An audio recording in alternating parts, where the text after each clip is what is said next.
For years, my wife Kathy and I lived in a whirlwind of constant activity. Work, house construction issues, and career ambitions kept us on edge, though we somehow found comfort in the chaos. Even our arguments, usually over small things like schedules or future plans, never really shook our relationship. I thought we were strong enough to handle anything life threw at us. But in hindsight, I now see the early signs of trouble. Small changes in behavior, unspoken tensions, and a growing emotional distance between us became more noticeable. Our conversations felt strained, our closeness less frequent, and I began to feel Kathy pulling away. I never imagined those minor issues would eventually lead to a painful revelation that would turn my world upside down. I woke suddenly, glancing at the clock. 2:30 a.m. My shirt was soaked with sweat, as it always was after that recurring dream. This time, I hadn't spoken out loud. Kathy was still asleep beside me. The dream always played out the same, a distorted memory from 2 years ago. In it, I'd sit at my desk with a bottle of whiskey, an empty glass, and a weapon. I'd down the drink without tasting it, check the revolver's loaded cylinder, and mutter threats of revenge. Thankfully, these dreams were becoming less frequent, now occurring only once every couple of months. Despite how vivid they felt, the dream had little to do with what actually happened. Yes, there was a bottle of scotch, but I was passed out on the sofa, and there was no weapon involved. To understand how things got to this point, I need to go back several years. 2002 was a tough year. It began with Kathy and me arguing with city inspectors over the design of our new house. After several permit rejections, we finally got approval in August, but dealing with our contractor was another battle. Meanwhile, we were both busy with our careers. I was working at Independent Investigations Corporation, a company that investigates insurance fraud. I was 30 years old and the lead investigator, able to choose my cases and assign others. The job was lucrative, and by then I was starting to notice a few gray hairs creeping in. People called me confident, but I wasn't anything special, just a guy with a crooked nose from an old college boxing match, standing at 6 feet 2 inches and 185 pounds. Kathy, at 29, was the most attractive woman I knew. With her long, dark brown hair and striking blue-green eyes, she was slim and athletic, managing the accounting department at DCNH. Her company was doing well, and she'd been receiving nice bonuses. But early in 2002, there was a shakeup at her office when the Indianapolis manager was replaced by Greg Bartlett. That's when things started to change. Greg was about 5 feet 5 inches, overweight, and mostly bald, with just a ring of hair around his head. Kathy thought he was a good manager, and when I met him, I found him likable enough. Around the same time Greg came to Indianapolis, DCNH brought in a vice president, Jack Hansen, from New York. Jack was about 45 in good shape, and seemed like the type who had a wandering eye. He struck me as the kind of guy who didn't let marriage stop him from pursuing women. Kathy, however, thought highly of him, and constantly talked about his great ideas for boosting business. By summer, our house was finally on schedule, and things at DCNH had settled down. Kathy said business was improving thanks to Hansen.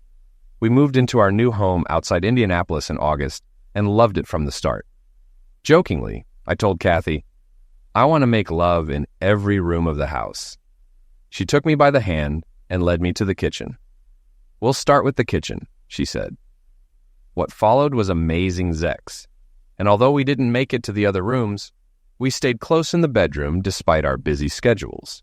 Still, with work and settling into the new house, our moments were becoming limited to the bedroom at night. One night, I brought up starting a family. "I think it's time to get off the pill and have a baby," I said. "I want to wait," Kathy replied. "Jack suggested I hold off until next year since I'm in line for a promotion." "Jack?" I asked, a little irritated. "Yeah, Jack Hansen. He thought it'd be smarter to wait until after the promotion." "Why are you talking to him about our family plans?" I asked, annoyed. Kathy explained that he'd asked if we were planning kids, and she mentioned our timeline, prompting his suggestion to delay. Although I wasn't thrilled, I agreed to wait. By the end of the year, we were both swamped with work and not spending much time together. Weekends were supposed to be our time, but even those were getting eaten up by work. Kathy's department was busy trying to land a big merger, and I was juggling multiple investigations. On the last weekend of November, we finally had some time off together. We did our Christmas shopping, and over dinner, Kathy shared some good news. We're about to close a merger with National Pharmaceutical by December 20th, which means I should get my promotion. That's great, I said, excited for her. Then we can start trying for a baby. Not yet, she said. I'm still on the pill, and I want to settle into my new job before going on maternity leave.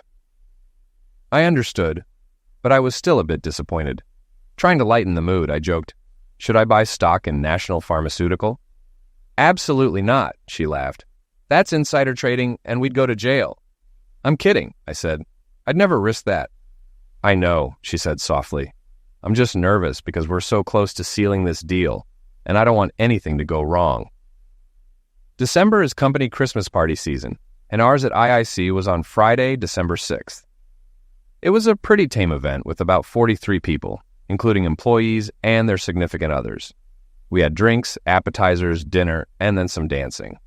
Since most of us are field investigators who don't work closely together, we didn't know each other well, which made the party low-key. I sat with my close friend Bill Ripley and his wife Susan. Kathy and I had a good time despite the quiet atmosphere.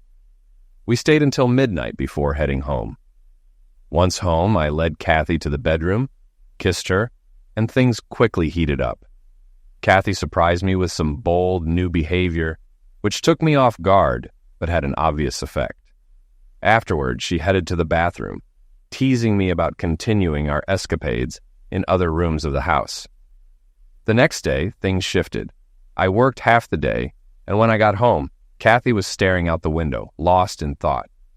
She seemed upset and didn't respond to me at first. I decided to give her space and waited until after dinner to ask what was wrong. During dinner, Kathy cooked, and I cleaned up as per our usual arrangement. Once I finished, I sat with her in the family room and asked, "Kathy, what's bothering you? Can I help?" She finally opened up, saying there were problems with the National Pharmaceutical deal. The president, Mr. Benson, was making unreasonable demands, and if they didn't comply, the deal could fall through. Kathy was afraid this failure might cost her her job. I tried to reassure her, but she was adamant that if things went south, it would be on her. However, she couldn't share any more details because of confidentiality issues. She ended the conversation firmly, saying she had to handle it on her own. The next day, Kathy seemed even more distant. She barely spoke, and by Monday morning, she left for work early, claiming she had important meetings. After she left, I took out the trash, but when I emptied the wastebasket from our bathroom, something fell out and disappeared. After searching for it briefly, I gave up, finished taking out the trash, and moved on with my day. When I came back inside, I took another quick look around the kitchen for whatever had fallen from the wastebasket, but didn't find anything. I showered and got ready for work. By Monday evening, Kathy's mood hadn't improved, so I gently asked, "Are things better at work?" "I can't talk about it," she said, clearly stressed, "but I'll get through it." On Wednesday, Kathy seemed better. She greeted me with a kiss and said she loved me, something she hadn't done since Friday. Though she wasn't fully back to normal, the distant look was gone. "Can you tell me what's going on now?" I asked cautiously. "I'm not supposed to talk about it," she said, "but we've found a way to make Mr. Benson happy. Jack thinks it'll be okay now." Her tone was more relieved, though still tense. She didn't smile, so I knew she was still stressed, but I hoped things would settle soon. It bothered me that Kathy called Hanson Jack, while still referring to Greg Bartlett as Mr. Bartlett. I didn't understand the inconsistency. That night in bed, Kathy wanted me to hold her, but didn't want to make love. I could feel the strain her work was putting on us. After she fell asleep, I tossed and turned for 20 minutes, then went to the kitchen for a drink. While there, I noticed Kathy's briefcase on the chair. For the first time, I decided to look inside. It wasn't locked, so I opened it, but most of the papers didn't tell me anything. Then I found her day planner. Kathy had several meetings scheduled with Bartlett and Hanson, including one with Mr. Benson. I was confused about why she, in accounting, was meeting with a customer. Her planner also noted a strange numbering from December 6th to December 20th, with the 20th circled. I wasn't sure if it had to do with their Christmas party or the contract signing with Mr. Benson, but I knew the 20th was important. I put the planner back and returned the briefcase to its place. Over the next few days, Kathy's mood improved, but she remained distant. Using my skills as an investigator, I pieced together that December 20th was crucial. If Mr. Benson was going to sign the contract with DCNH, it would likely happen that day. On Friday, December 13th, I closed one of my 3 cases and was close to finishing another. That night, I met up with Bill Ripley for a beer to celebrate. After a couple of drinks, I mentioned the mystery in Kathy's day planner, without revealing it was hers. I explained the numbered days leading up to the 20th, which was circled and underlined.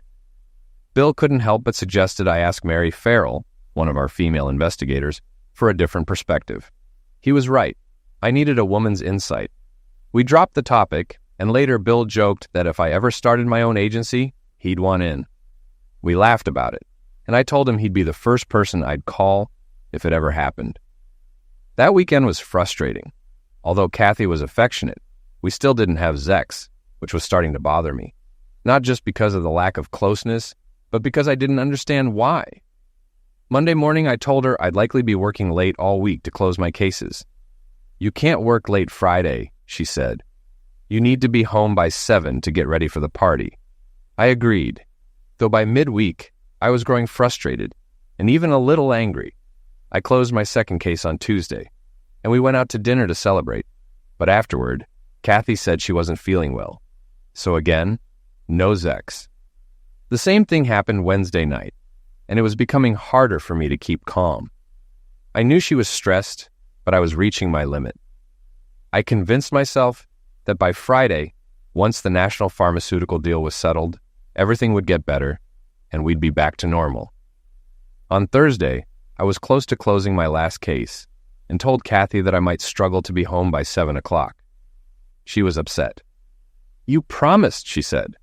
"I know, and I'm sorry, but I'm so close to closing this," I explained, trying to calm her. I suggested she go to the party without me if I was late, and I'd meet her there by 9 o'clock. She reluctantly agreed, but didn't want to go alone. On Friday morning, I got a break in my case. I had been working to recover stolen jewelry, insured for over $1 million. The thief had offered to sell the jewelry back for $250,000, which would save the insurance company $750,000. I had finally gained the trust of the thief and set up a meeting to handle the exchange. After setting up the meeting, I went to the insurance office to get the money for the exchange. The paperwork for such a large amount takes time, but I had already identified the thief and followed him to a coffee shop on Friday morning. I called him to arrange the afternoon exchange, then tailed him to an old garage. He opened the trunk of a car, but left without taking anything, and after checking his surroundings, he left.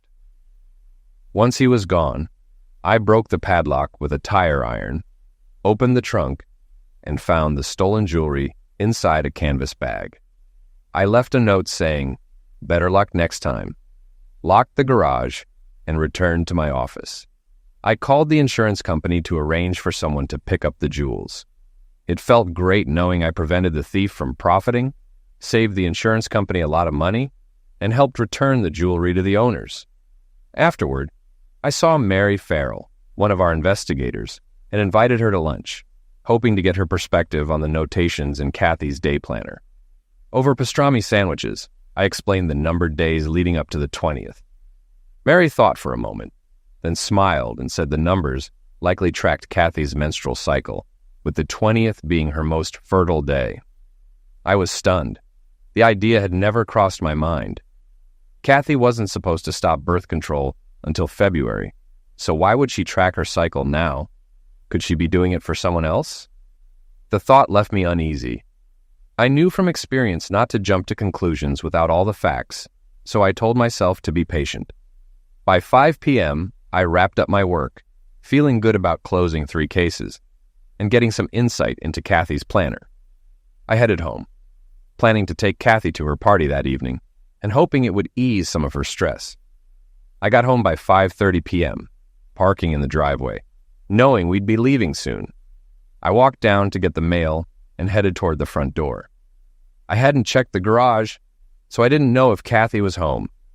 As I was about to unlock the door, I noticed the hall light on. Looking through the small window, I saw Kathy coming down the stairs, completely unclothed, holding a towel and a can of shaving cream. I stepped back from the window, not wanting to scare her. She walked into the living room and stood near a chair, looking like she'd forgotten why she was there. I couldn't take my eyes off her. She looked stunning, but I realized I had to move before she noticed me. I decided to go through the garage so she'd hear me coming. I reluctantly pulled myself away, got in my car, and opened the garage door. After parking and letting the door close, I walked into the house and called out, "Kathy, I'm home." I thought I heard a door close upstairs. When I reached our bedroom, I called again. Kathy responded, "You're home early." "I'm getting ready in the bathroom." "Why don't you use the guest bathroom?" she suggested. Suspicious, I ignored her and opened the door. Kathy was sitting on the bathtub, trying to cover herself as she prepared to shave. "It was supposed to be a surprise," she said, forcing a smile. "For who?" I asked sharply. "For you," she quickly replied. "I thought it would surprise you after the party." I pressed her, saying, "I never mentioned wanting you to shave. Where'd you get that idea?" Kathy stammered, saying she thought it would be something different, that many women were doing it, and she thought I might like it. "We should have talked about it first," I said, irritated. She softly replied, "It's my body, and if I want to shave, I can. If we don't like it, it'll grow back." Though she had a point, I wasn't ready to let it go.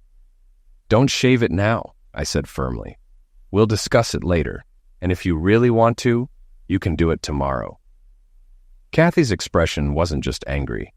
It was also fearful, which confused me.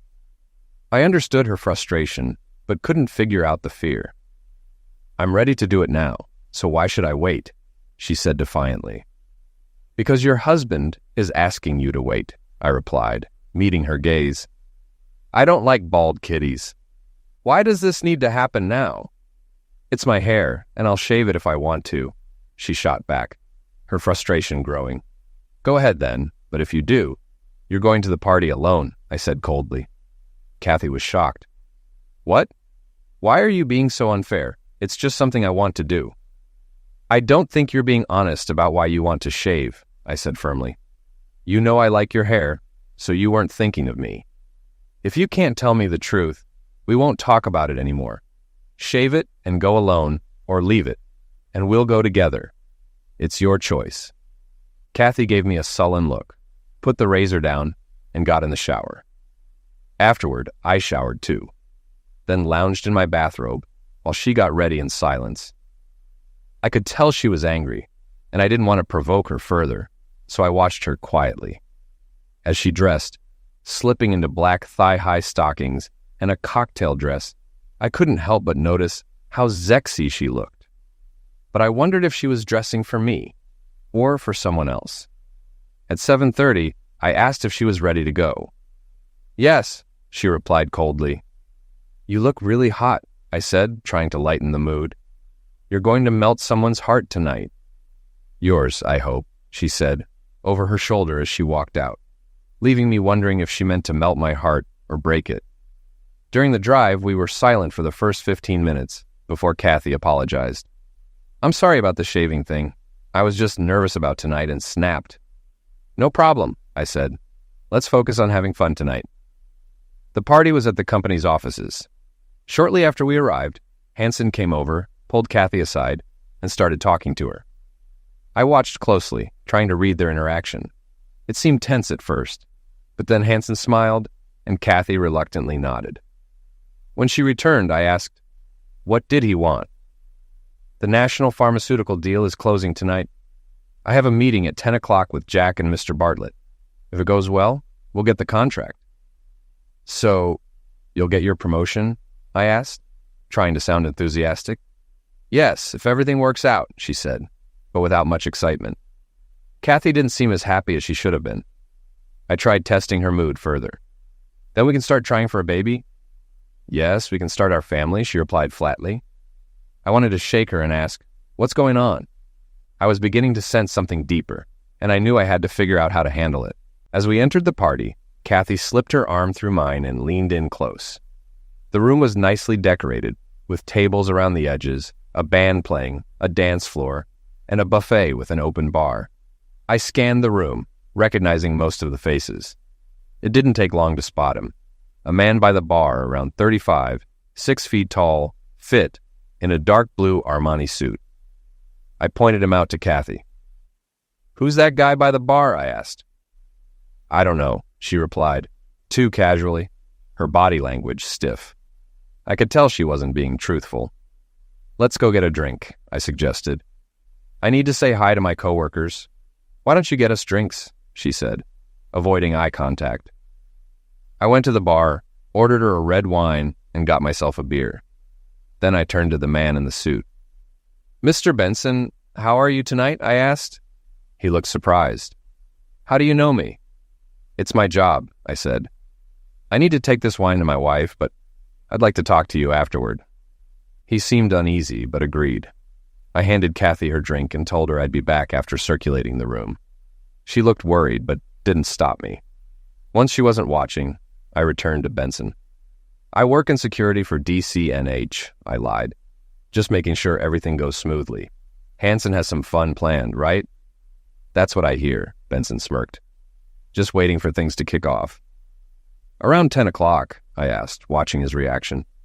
You seem to know a lot, he said, growing nervous. Like I said, it's my job. I take it you like brunettes?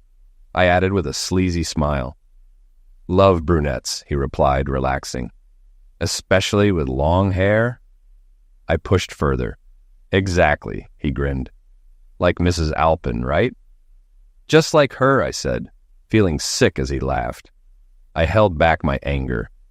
You probably like them with no hair down there, huh? Bald is nice, he laughed again. That was enough. I got what I needed. I've got to check around. If you need anything, find me, I said, walking away, muttering under my breath. When I returned to the other side of the room, a man had asked Kathy to dance. She politely declined and quickly pulled me onto the dance floor. As we danced, I kept an eye on Benson, making sure he didn't realize I was Kathy's husband. It was 9:30, and my stomach was in knots as I pieced together the final parts of the puzzle. As the song ended, I headed back to our table, but Kathy pulled me back onto the dance floor as the band started playing a slow song. She held me tighter than usual, almost uncomfortably so. I noticed Benson watching us, looking uneasy. I smiled and gave him a thumbs up, then tried to ignore him. I wondered if dancing with Kathy made him suspicious about who I really was, but by that point, I didn't care. After the dance, we returned to the table. As I sat down, Greg Bartlett approached, handed Kathy a small package, and whispered something to her before leaving. Kathy hid the package behind her back and told me she was going to the restroom. I looked at her and felt a wave of sickness. Don't do it, I said firmly. Don't do what? She asked, pretending not to understand. You know what I mean, I replied, grabbing her arm and locking eyes with her. I'm not stupid. Stop it now. Kathy pulled away, insisting she was just going to the bathroom, and walked off without looking back. While she was gone, I pieced together everything I had observed. It started when Kathy began calling Hansen Jack, then her sudden depression and insistence that the national pharmaceutical deal was in jeopardy because of her, though she claimed she had done nothing wrong. The numerous meetings with Bartlett, Hansen, and the customer, along with her tracking of her menstrual cycle, didn't add up, especially since she was still on birth control. And the argument about shaving, that wasn't for me. What Kathy didn't know was that earlier, I had seen her unclothed in the living room, with Hansen's hand on her. I watched as he touched her and kissed her. I didn't confront them immediately. Instead, I opened the garage door, giving them time to stop and for Hansen to slip out. I suspected Benson had demanded Kathy shave for him as part of the deal, with Hansen and Bartlett complicit in the whole thing. I figured the package Bartlett handed her contained shaving cream and a razor, and she was now in the restroom preparing for Benson. It was 9:45, and Kathy hadn't returned. I was tense and running out of time. Without a clear plan, I decided to find Kathy and drag her out of the building. Consequences be damned. As I headed for the door, the band announced a break, and an idea hit me. I noticed Benson, Bartlett, and Hansen standing together by the bar, the perfect audience. I walked over to the band and asked the lead singer, "Can you leave your mic on? I'd like to make a few announcements." "Sure," he said, handing me the wireless mic. "It's ready to go." I paced for a moment, gathering my thoughts, then turned on the microphone. "Can I have everyone's attention, please?" I called out. The room slowly quieted, and I noticed Kathy coming back from the restroom. Benson, Bartlett, and Hansen were all watching me, curious. "Thanks," I continued. "I just wanted to take a moment on this special occasion to share some news about me and my wonderful wife, Kathy." I glanced at Kathy, who was now walking toward me, looking fearful. "First, some great news. Kathy and I are going to have a baby," I announced.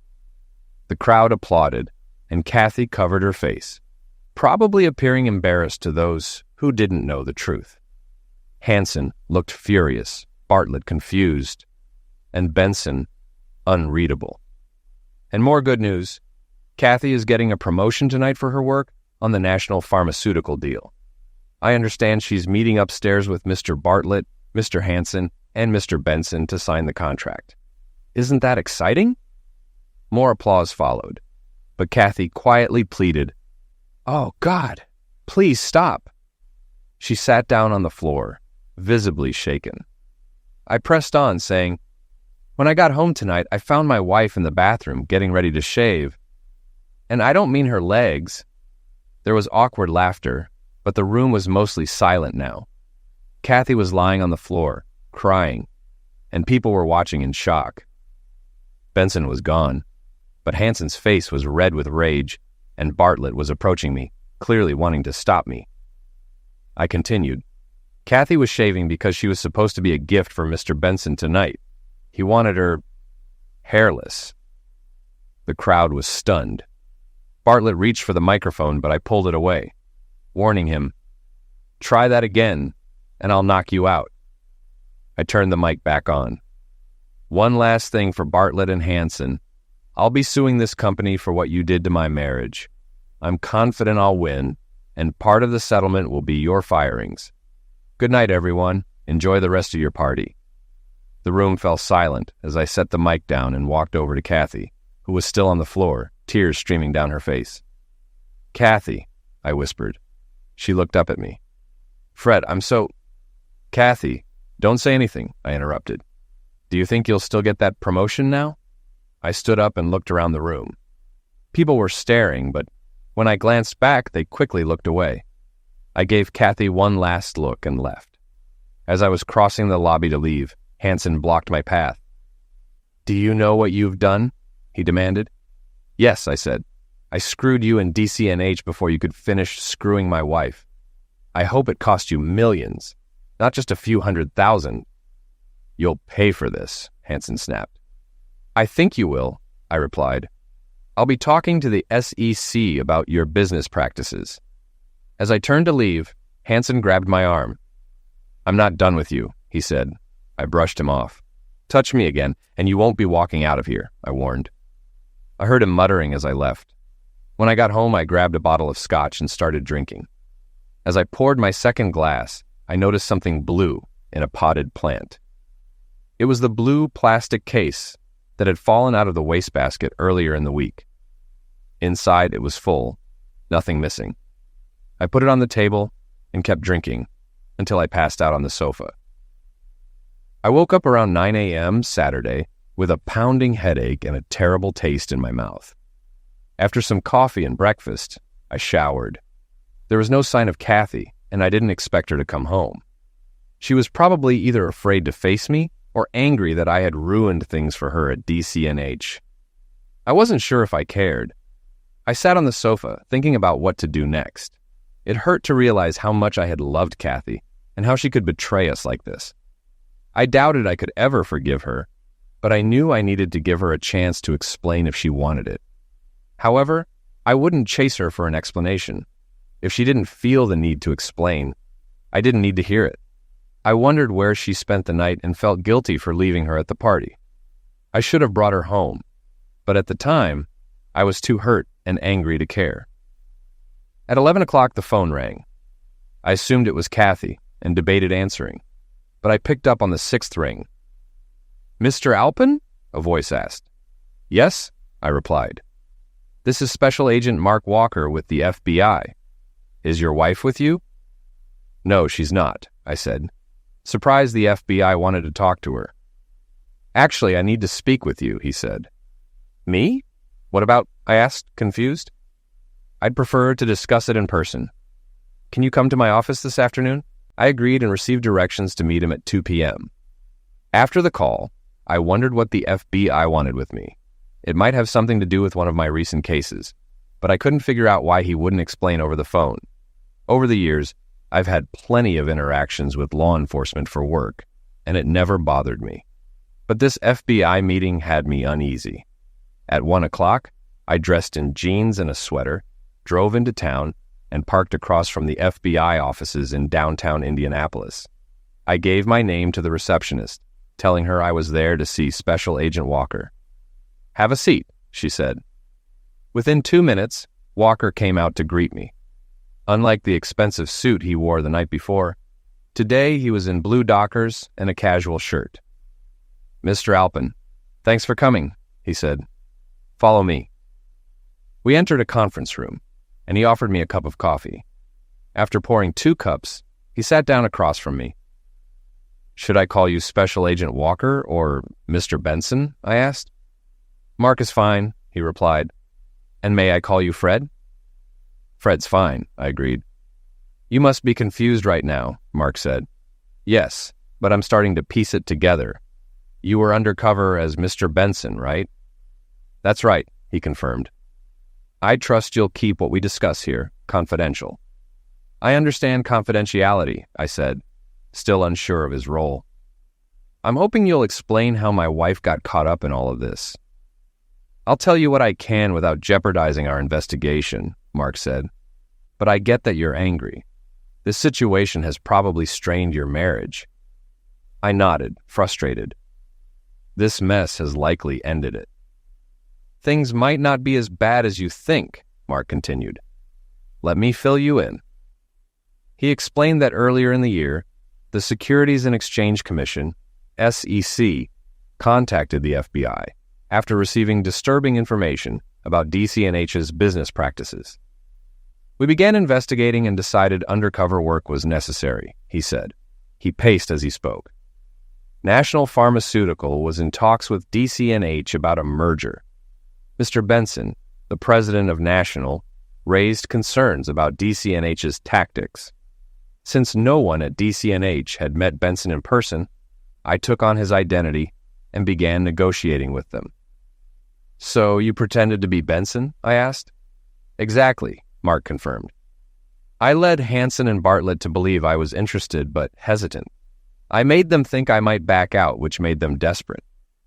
"But why involve my wife?" I asked, feeling a growing knot in my stomach. "That's not exactly what happened," Mark explained. "When I first met with Bartlett and Hansen at DC&H, I was introduced to your wife. I told Hansen I wanted to talk to her about the finances of the company they wanted to merge with." "Why?" I asked, bracing myself. "Because your wife was the whistleblower. She contacted the SEC with concerns about DC&H's unethical practices." I was stunned. Kathy blew the whistle? "Yes, but she didn't know I was FBI," Mark said. "Her information implicated not just Bartlett and Hansen, but higher-ups, including the company's president. I couldn't fully trust her, though." "So, she didn't know you were playing Benson?" I asked, trying to make sense of it. "Was she actually going to sleep with you at the party?" "I don't think so," Mark replied, shaking his head. "But I can't be sure." When I hinted at backing out of the deal, Hansen asked what it would take to seal the contract. That's when he made the suggestion. My fists clenched. He offered my wife? Mark nodded.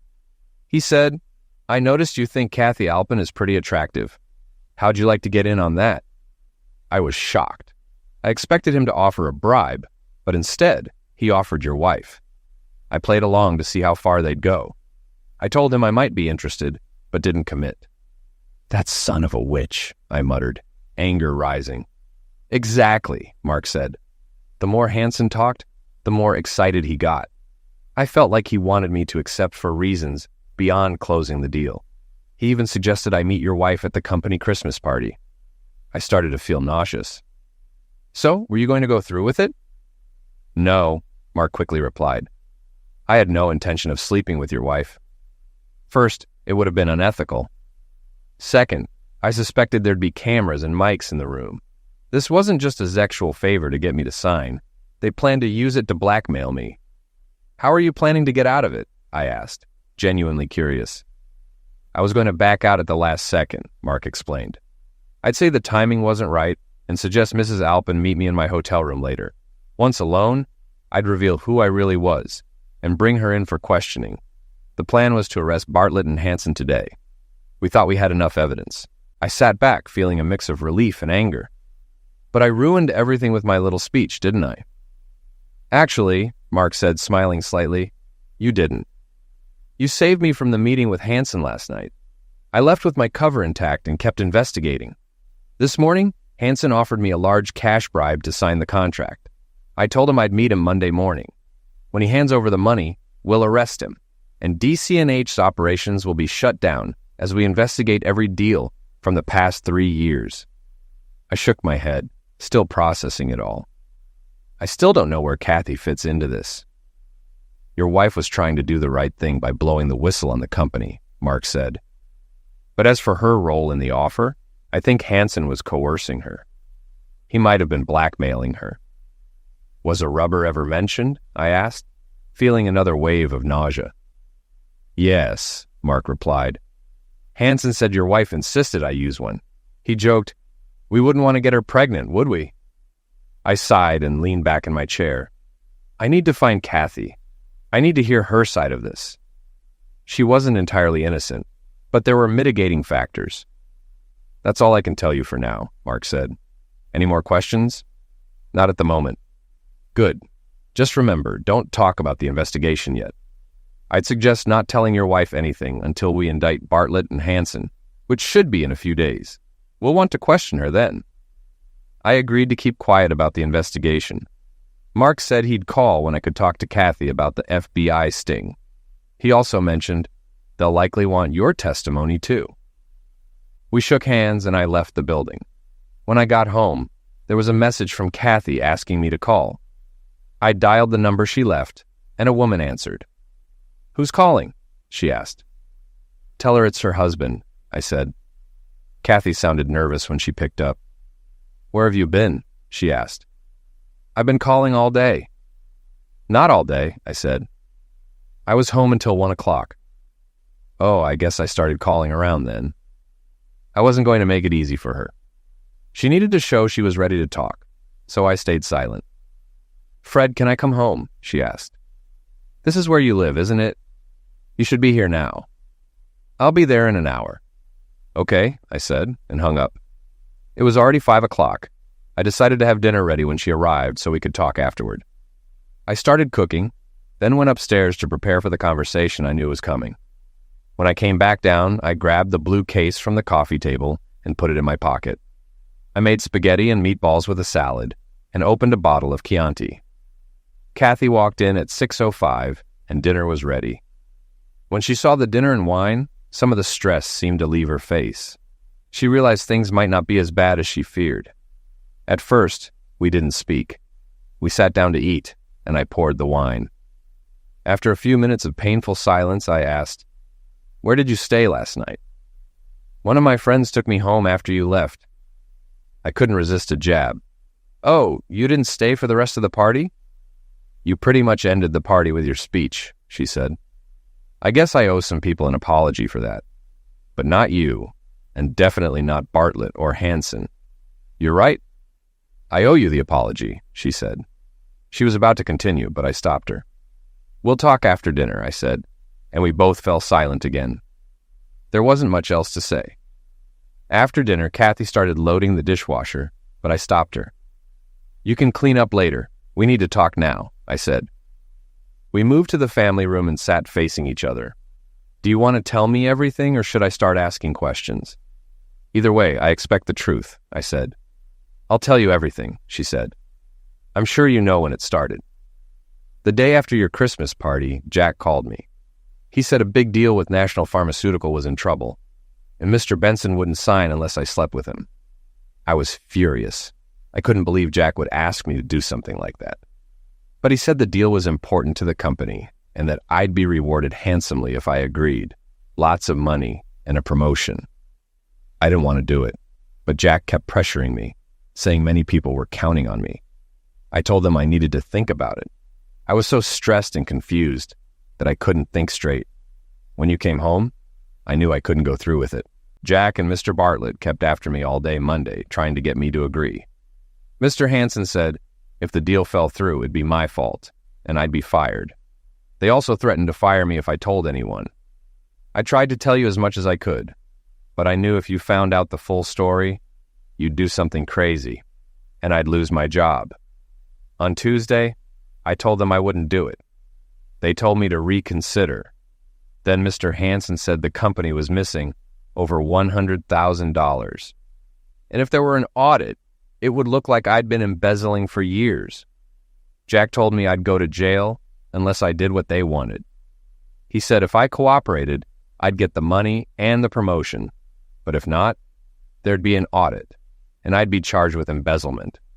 In the end, I had no choice but to agree. Jack and Mr. Bartlett talked to me daily, making sure I didn't back out. They kept saying I was doing the right thing, and that you'd understand if you knew how important the deal was, Kathy continued. I'd been quiet up to this point, but now I was furious. You can't seriously think I'd have been okay with this. You should have told me everything. I would have found a way out for you. I know, Kathy said, her voice shaking. Once I decided to go through with it, I felt a bit better, but I was so guilty about what I was doing to you. You have to understand. I was terrified of going to jail. I had to risk it. And then, I asked, my patience wearing thin. On Friday, Jack called me into his office. He said Mr. Benson wanted me to shave all my pubic hair before the party. I told him I couldn't do that, but he said it would be a deal breaker if I didn't. Mr. Benson would back out of the deal. Jack told me to shave before the party and not let you notice until later. If you got mad, I was just supposed to say sorry and that I'd let it grow back. The problem was, you came home earlier than expected and caught me getting ready to shave. So, was I right? Did you end up shaving in the ladies' room at the party? I asked, narrowing my eyes. Kathy looked down at her hands. Yes, she whispered. Mr. Bartlett sent someone to the store for a razor and shaving cream, and I shaved in the ladies' room. When I came back to the party, I saw you with the microphone, trying to get everyone's attention. I was terrified. I had no idea what you were going to do, and I didn't know how to stop you. When you said I was pregnant, I couldn't believe it. I didn't say you were pregnant, I corrected her. I said we were going to have a baby. You weren't pregnant yet, but that was our plan, wasn't it? Well, yes, she stammered. But what? I demanded. Are we, or aren't we going to start a family? Yes, we are, she said softly. I'll stop taking my birth control pills tomorrow, and then we can start. One more question, I said, holding back a flood of emotions.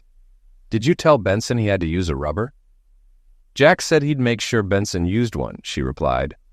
I'm glad he did because I wasn't thinking straight with all the stress. Anyway, your speech basically ended my career at DCNH and probably eliminated the deal with National Pharmaceutical, she added bitterly. So let me get this straight. Bartlett and Hansen blackmailed you into agreeing to sleep with Benson to close a deal. They also insisted you fulfill his demand to shave, and I ruined everything by catching you in the act. Then, even after I told you not to do it, You shaved anyway. And in the end, the only reason you didn't sleep with Benson was because I ruined it with my speech. Does that about sum it up? Yes, she whispered. But I don't blame you. I understand why you did it. Oh, good, I said sarcastically. So, you forgive me for trying to stop my wife from sleeping with another man? That's not what I meant, Kathy said quickly. I know you had every right to react the way you did, and I have no right to be upset. I'm upset with myself. I should have told you everything from the start. Do you think you can ever forgive me? She asked, her voice breaking. That depends, I said, feeling the weight of everything. Is that everything? Have you told me everything I need to know? Yes, I've told you everything, she said, tears filling her eyes. I love you, and I can't stand the thought of losing you because of this mess I got into. Well, things don't look as bad as they did at first, I said, noticing a faint smile forming on her face. But I have a few more questions before we can move past this, okay? What questions? She asked, her voice hopeful. I reached into my pocket, pulled out the blue case, and tossed it on the coffee table. I found this in the trash last week, and it's full. You threw away all your birth control pills, but you didn't tell me, and you made me believe you were still taking them. Just 5 minutes ago, you said you'd stop taking them tomorrow. Can you explain that? Kathy looked like I'd slapped her. She opened and closed her mouth several times before finally speaking, but I knew she was lying. You're right. I stopped taking my pills, she admitted. I was planning to surprise you by getting pregnant. I know how much you wanted to start a family, so I thought it would be a nice surprise. That would have only worked if we had been having sex, I said coldly. But the last time we did was the day before you stopped taking them.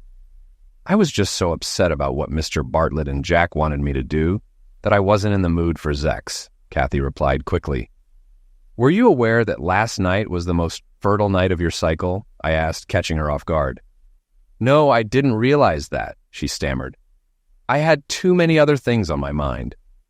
It's strange, I continued, that you planned to sleep with Benson last night, in the middle of your cycle, and didn't insist on a rubber. But Jack did.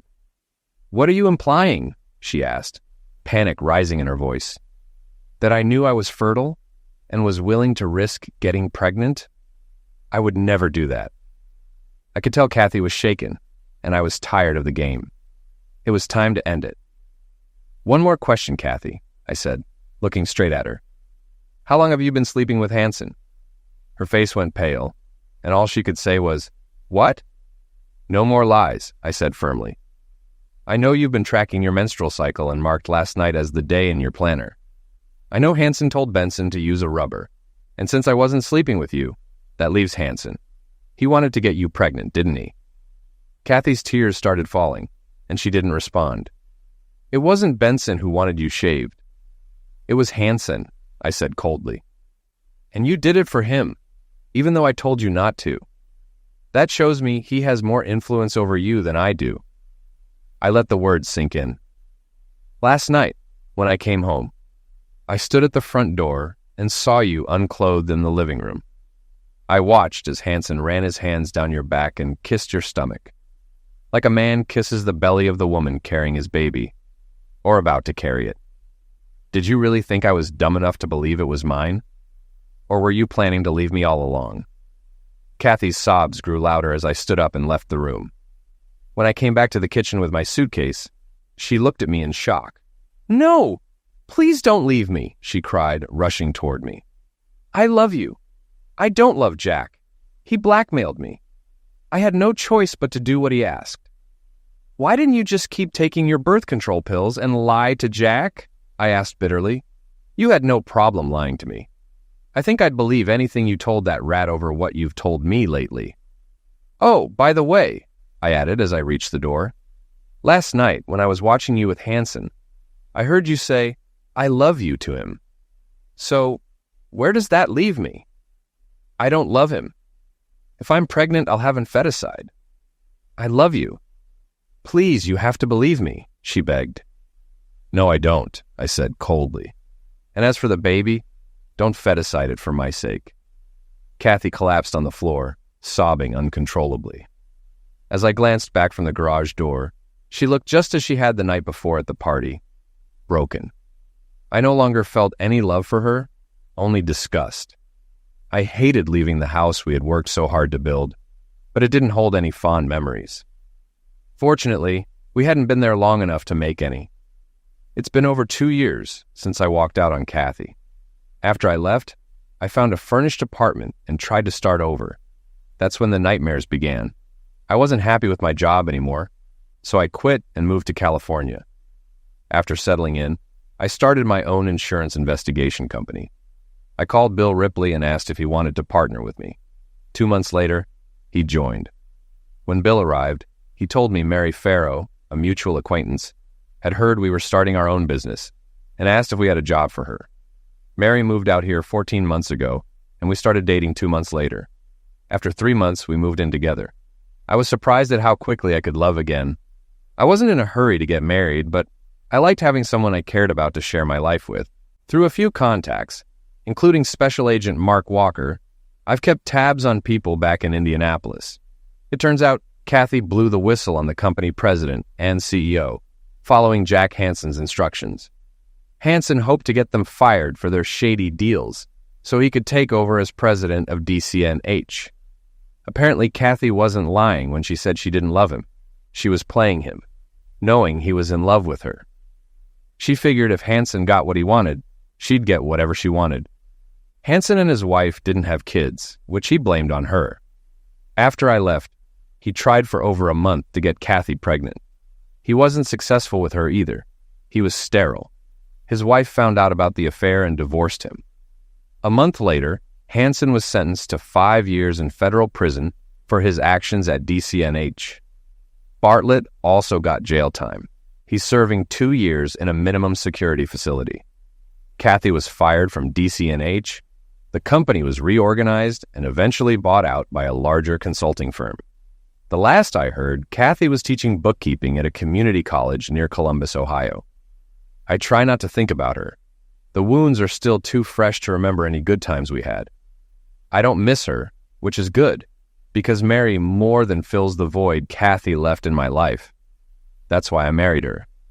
Now, here I sit, looking down at Mary and wondering if I should wake her up, not to tell her I had the dream again, but to tell her I love her. Last night, she told me, "Whenever you decide you want a baby, just let me know. But make sure you order early. It takes 9 months for delivery," she added with a laugh. I'm thinking of placing that order tomorrow. By the way, in case you were wondering, yes, DCNH stands for Dewey, Cheatham, and Howe.